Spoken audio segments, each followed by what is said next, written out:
Okay, so this is the second part of the week 2 lecture. This is shoulder extension. Shoulder extension, the big agonist is that posterior deltoid. Also helping out the lats teres major, which is a surprisingly big muscle on the bottom of the shoulder blade. You'll see that in your cadavers. Triceps. Your shoulder extension, look at this picture, the softball picture. Great shoulder extension, probably excessive shoulder extension if she does this a lot. Horseshoes, little boy playing horseshoes. It's a great example of shoulder extension. Those are the big muscles. Again, those myotomes, those nerves. Horizontal AD, adduction, horizontal abduction. It's coming across your body, straight across in this plane, towards your chest and away from your chest. The ADD coming towards your chest, that's the pec major. And again, the anterior deltoid. And then going back the other way, posterior deltoid. So again, you can see how that deltoid plays a huge role there. Here it is, horizontal ab and ad. Coming towards his chest for the ad, pec major, anterior deltoid, and then posterior deltoid, going back the other way.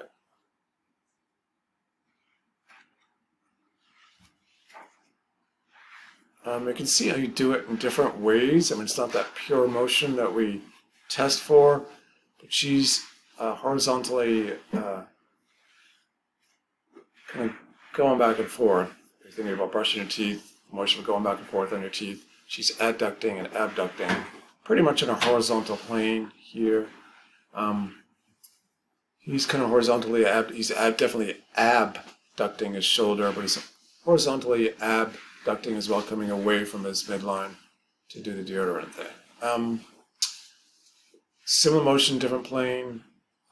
Shoulder abduction, shoulder adduction, abduction. They're coming out away from the body, straight up. This is kind of the angel in the snow one. And then adduction is coming down. You don't measure. You can, but we don't bother with measuring shoulder adduction because it's gravity aided, so it's kind of deceptive. I mean, gravity just kind of pulls it down. So we're just, I mean, you do use it functionally in some situations. Swimming is a good example, but we're not going to bother with that. We have so much other stuff to get into. It's not a key thing. It's hard to measure because it's so gravity aided. But definitely shoulder abduction coming straight up. There's the supraspinatus and the middle deltoid that power that movement. She's kind of abducting to the side to get into her closet to a degree. Kind of flexion, abduction combined. He's definitely abducting, adducting as he swims. It's like the breaststroke, middle deltoid, supraspinatus. And then the rotational movements, which are so key clinically. We see all these issues with that involve the rotator cuff. Infraspinatus, teres minor, to the rotator cuff muscles. Externally rotating, is coming out, and he's literally spinning. This is the spin movement. Spinning his remote head out.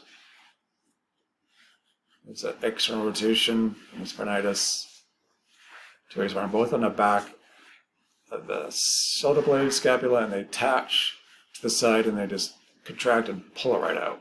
Spin it right in. Spin it right out. And then internal rotation, just going the other way. The subscapularis is the big one here.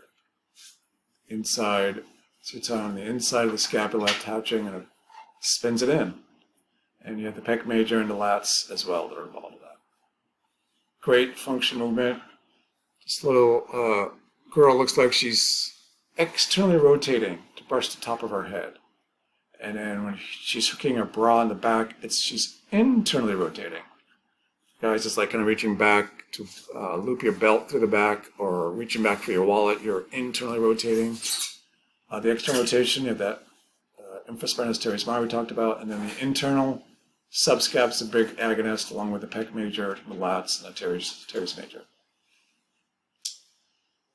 Okay, this is the activities we're doing in class. Lecture questions kind of revisited. I think they're all there. Should have no problem with those. Let me know if you do. Next week's quiz and everything that's going to be due next week.